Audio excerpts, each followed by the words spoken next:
Ultimately, this is to ensure that your child is in a good place socially and emotionally to embark on their medical transition, including any transition goals. Hi, my name is Rue. I use she, her pronouns. I started transitioning when I was 12. I don't care what you say. This ain't right.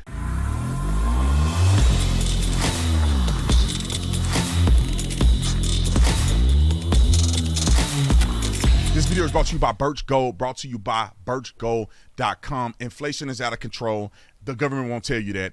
The recession is real, but they lie to you about it every single day. We need to be aware of what's going on in the financial world. And if your money is tied up in the market or tied up in the USD, then you're playing with fire. But it's not too late for you to take action. Birch Gold can help you with that. All you have to do is go to birchgold.com/Brandon, and Birch Gold will send you a free information kit on how to diversify and protect your savings with precious metals. With an A+ rating with the Better Business Bureau, countless 5-star reviews, and thousands of satisfied customers, you need to secure your future with gold with Birch Gold. So text, or you don't have to text it. I say text it. You can go to the website. Don't text it. That's for the radio. You can go to the website and go to birchgold.com/Brandon and get real help from Birch Gold today. Again, that's birchgold.com/Brandon. You can claim your free no obligation information kit on protecting your earnings and savings with gold. Like and subscribe to the channel. Hit the bell so you get a notification anytime I go live and make a video. Make sure you still subscribe to this channel. Like this video, comment on this video, share this video. Let's get into this. Before we get into this, ladies and gentlemen, we almost at 2 million subscribers. When we hit 2 million subscribers, I got a surprise for y'all. It's going to be a lucky person that get experience like no other. Don't worry about what I'm saying right here. Just let's just get on to the video. Now, let's talk about this for a minute, because I'm going down the path of trying to explain to people that there is this agenda, and there's a group of people who are orchestrating this agenda, right? I mean, it's not that I don't believe that young children would be going down the path of reassignment surgery and transitioning if it weren't for adults who were perpetuating this. This young person named Rue obviously is a boy, and they trying to turn him into a girl, transitioned at 12 years old. At the age of 14, I had an epiphany. It was so clear. I was a girl trapped in a boy's body. I'm having a hard time focusing without a drink. My son is 12. What does a 12-year-old know about the rest of their lives? There is no way that a 12-year-old understands what love is and how to intimacy and whether or not they, sexual stuff. The kids don't know that. They have no business even learning about that. And if they do, they're malleable. You can teach them the truth.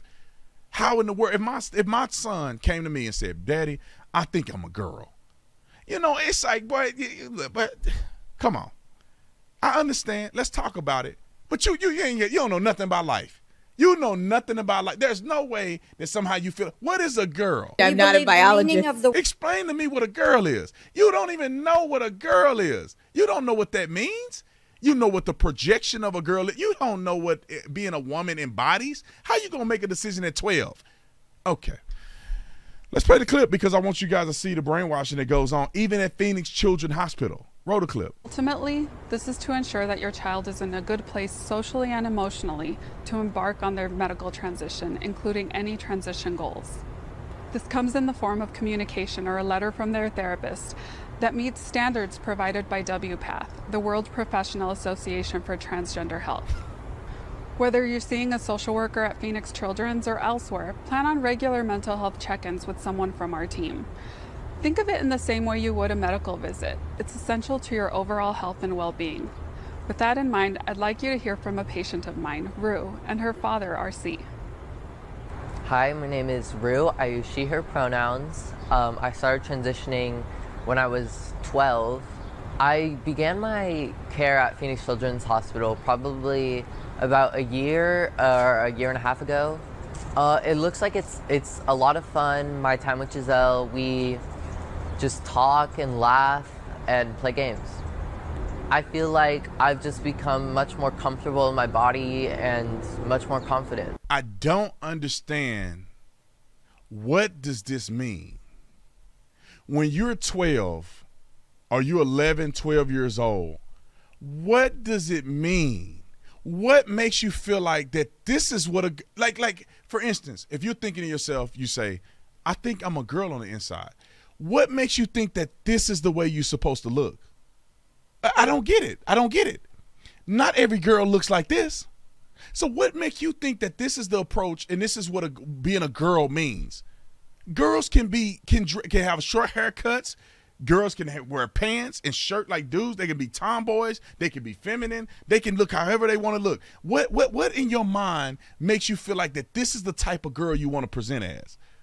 Because it's not about what you feel like on the inside. It's about manipulation. People have a fetish for this stuff, and they want these kids to look like they want them to look.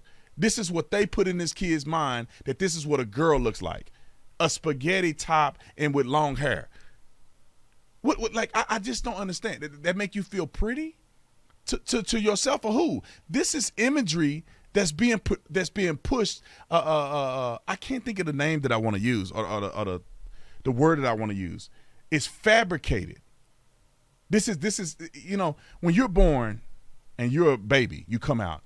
You don't know what a girl or a boy is. You really don't know. Society begins to teach you the difference. And then when you wake up out of the womb, you have your eyes closed and you say, this is a woman and this is a man. You have no idea. You're a baby. Now you know who mama is, but you probably don't know the difference between mama and grandma and daddy and them. You just know you need love and nurturing. When my son was really young, my oldest son, I used to take care of him primarily by myself for the most part. His mom was doing volleyball and she traveled every other weekend, and I had to keep his little crazy self all to myself for weekends almost a whole weekend by myself. He don't know that I'm not his mama. He just know he's a baby. He need nurturing. If I'm nurturing him, he's cool with it. And then, so how did they get to the point of acknowledging what a girl looks like, or why you want to look like a girl? You got to put makeup on. These are all fabricated imagery. This is fabricated imagery of what a woman's supposed to look like. In reality, let me just say this. Back in the day, would these people really want to be a woman? Because up until a certain point in our history, women didn't even shave their legs. This is a relatively new phenomenon, women actually shaving. Women used to have hairy legs and hairy armpits. So when you transition in, why don't you want to be like them women? Because that's the natural state of being a woman. And let me just say this. I know I'm rambling. This is a fabricated state of being a woman. You don't want to be naturally like a woman, do you? Because women's legs are not hairless. They shave their legs to be hairless. Women armpits grow hair too. And women, be honest, women are sweatier and mustier than men are. They have to have stronger deodorant. So do you want to naturally be a woman? Or you want the imagery of what you perceive a woman should look like? That's derangement and coercion. And I wish that people would understand that. Just like the girls that say, oh, I want to be a boy. Do you really want to be a boy?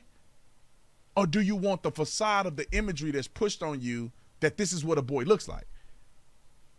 Because they come in different spectrum sizes and shapes and attitudes and personalities. You want the facade of what you think a man may look like. You want the facade of what you think a woman should look like. It is almost a psychological fetish that's pushed on these young kids. It's crazy to me.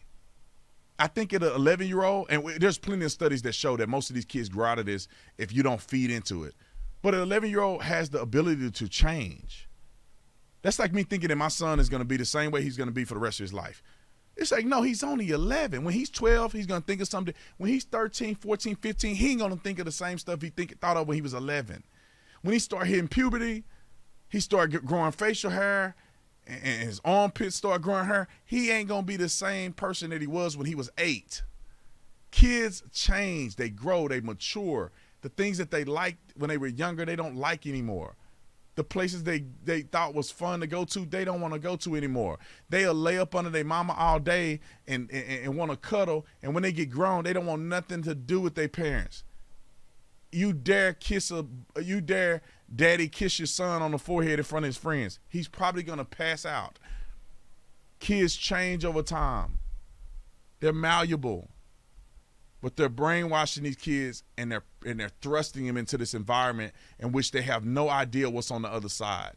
I'll say this, and I'm going to shut the front door. You're never going to be a girl.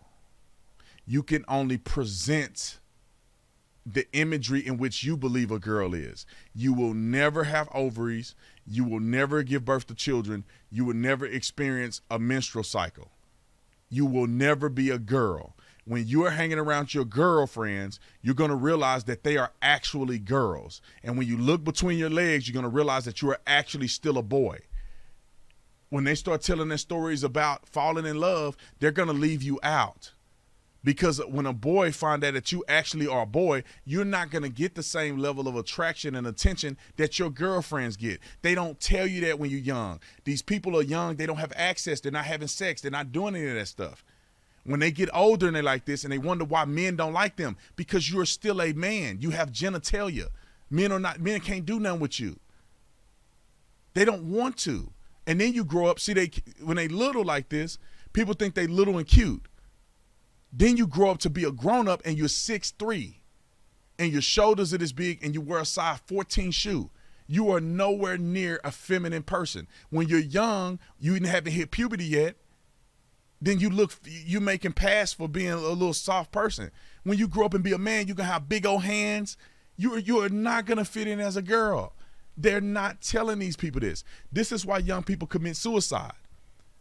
They get thrusted into this environment in which they have no business being in, and then when reality check hit them as an adult, they can't go change it. They've been living like this their whole life. And then they realize they never can be a girl, or you're never going to be a boy. And then they get into the real world where people don't coddle you and tell you everything you want to hear. You get faced with real dates. Real people will be really mean to you. You go into college, you go into high school, people bully you. This is what happens. They don't tell these kids that. They want the world to change. Well, you should be considering what you're thrusting on your children before they go into the world. Okay. That's all I need to say. Y'all go to the Austin Tatum store and get all your cool merch. Also, Burst Gold, links in the description section. I'll see y'all in the next one. I'm out.